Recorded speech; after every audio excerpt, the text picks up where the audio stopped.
for being with us. And Steph, you've got a brand new piece out on ms.now, arguing that the fierce primary battles we're seeing play out across the country between the Democratic establishment and the outsider Democratic Socialists of America all come down to one thing, no matter what state we're looking at, including Michigan. And that one thing, the economy. 100%, right? This election, Donald Trump's failing poll numbers are about the economy, right? When you're seeing voters push back against establishment Democrats, it's about the economy. This idea that, oh no, voters want these radical ideas like defund the police. It's not about they want defund the police.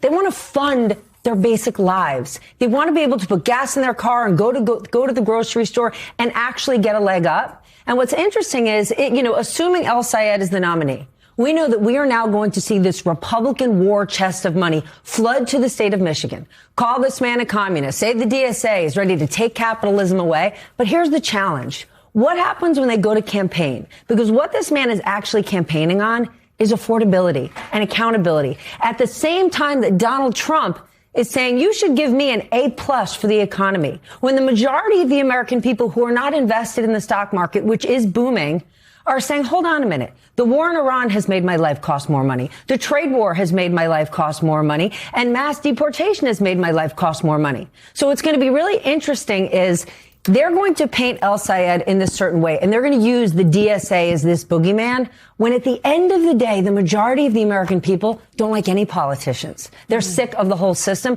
and they're simply saying, this system doesn't work for me. It hasn't worked for me in the last 4 years, 8 years, 10 years, and I want something different. So the answer is going to be, who can make the best argument to say, I see you, I feel you, let's address affordability, which is how Donald Trump was elected in 2016, but just didn't ever address it. Right. And every electorate's different, of course, but we've seen this playbook work. The progressive candidate uses the word affordability every third word. That was Zohran Mamdani. That's why it worked here in New York City. El Sayed, certainly we had him on our ear just a short time ago, hit that over and over, Rev. The idea that we got to get big money out of politics, but we also have to make life more affordable for those who live here in Michigan. He kept returning to that. So give us your sense here, because Steph's right. The attacks are coming. Is he going to be able, assuming he is the nominee, escape them? I think the affordability is absolutely the issue, but I think where they're missing in some of the progressive leaders, and I've talked about that, is there is also inequality in affordability. Mm-hmm. And I think when you see this race in Michigan, that's a cliffhanger. I think he'll pull out. And the fact is, where his weaker vote came is in black communities, because they're not talking about race. The progressive movement has seemed white at the top. So you're not energizing people who have the most affordability problems, because there's a race gap even in those that are at the lower tier. And other than Ocasio-Cortez, I haven't seen a lot of the progressive leaders reach out to the black community. I think Mamdani has tried to do that well here.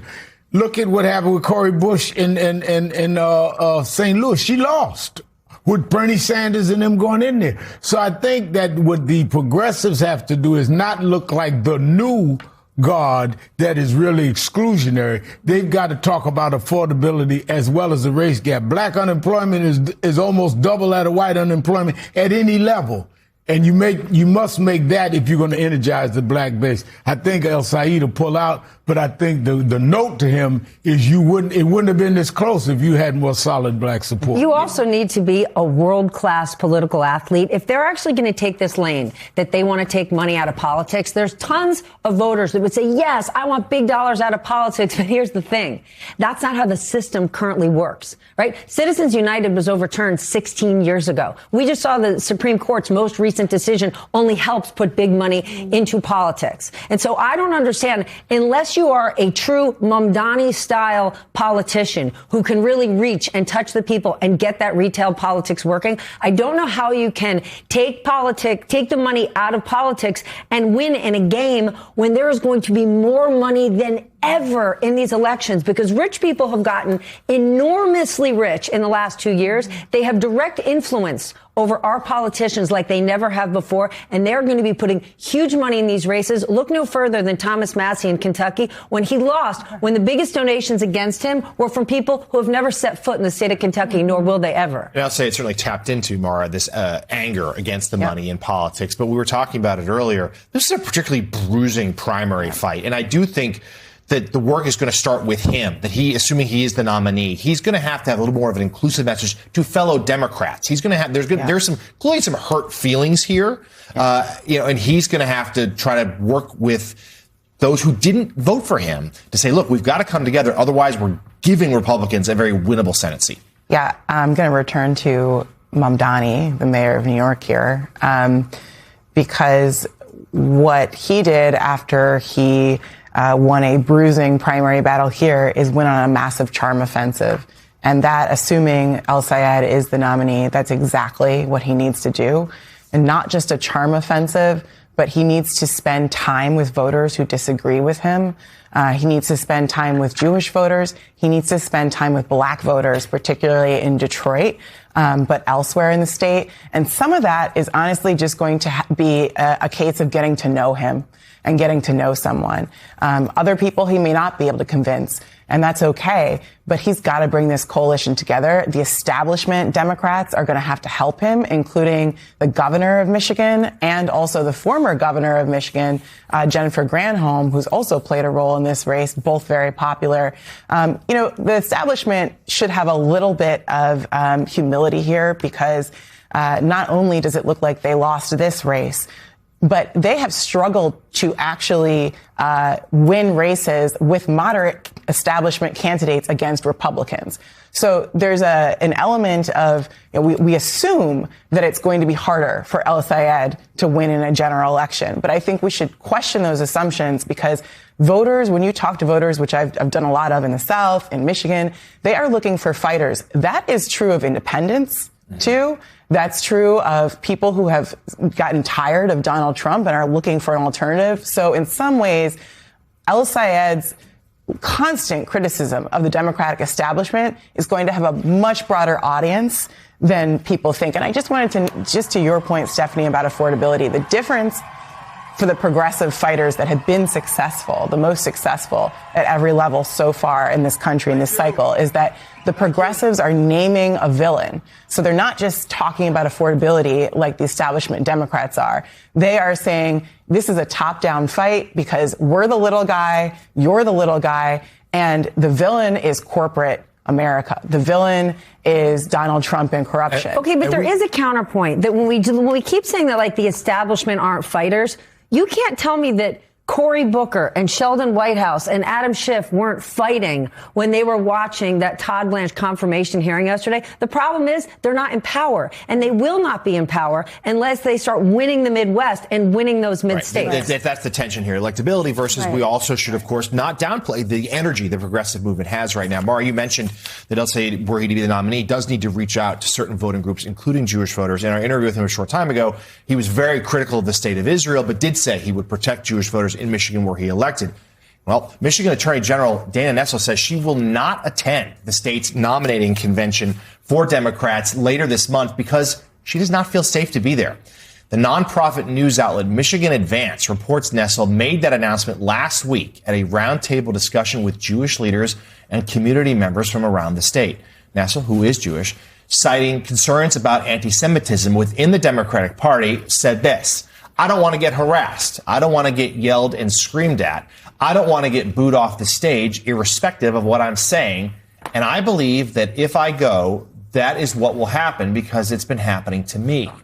A spokesperson for the Michigan Democratic Party said in response to Nessel's comments that the party is committed to, quote, ensuring party-hosted events are safe and secure environments for all attendees. And Molly, this right here sort of showcases some of the tensions that not only are there in Michigan, but this fall and likely in 2028, I mean, Israel is going to loom so large for Democrats. Yeah, for sure. I mean, I just want to go back to the larger point here about this primary election, which is that Dr. Saeed is a doctor who served at the state level. And so he has actually a real window on affordability in a way that I think if he were really careful, he can explain that. And again, Steph has a really good point about affordability, right?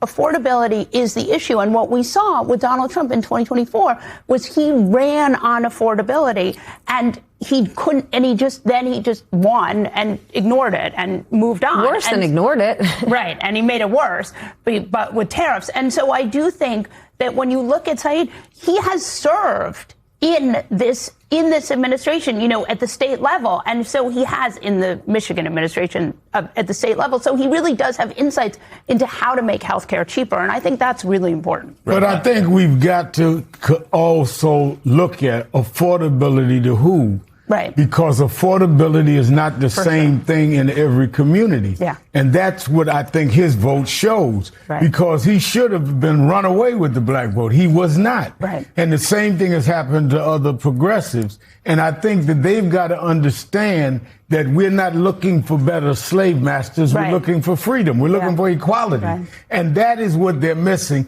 Other than somebody, I think Ocasio-Cortez has come out ahead and Mamdani to try to say, wait a minute, we need to reach out here because a lot of the communities that they could make the difference in terms of winning, they're not playing to as well as they should and could. But what I think is missing here is this is really a candidate quality issue as much as anything. Like, we see really good candidates win. And I mean, and there's a real question here on the Republican side. The Republicans picked a candidate who was a very capable candidate. I mean, you can say what you want, but the Democrats did not go in. There was a big question of whether Haley Stevens was a better candidate than Mallory McMorrow. Yeah, and Republicans, they picked a talented candidate, right, but one they can tie to Donald Trump. Right. And considering how unpopular Trump is, that will certainly be an advantage for Democrats. So, and they've pledged, officials in that state say these conventions later this week, later in the month, will help bring the party together.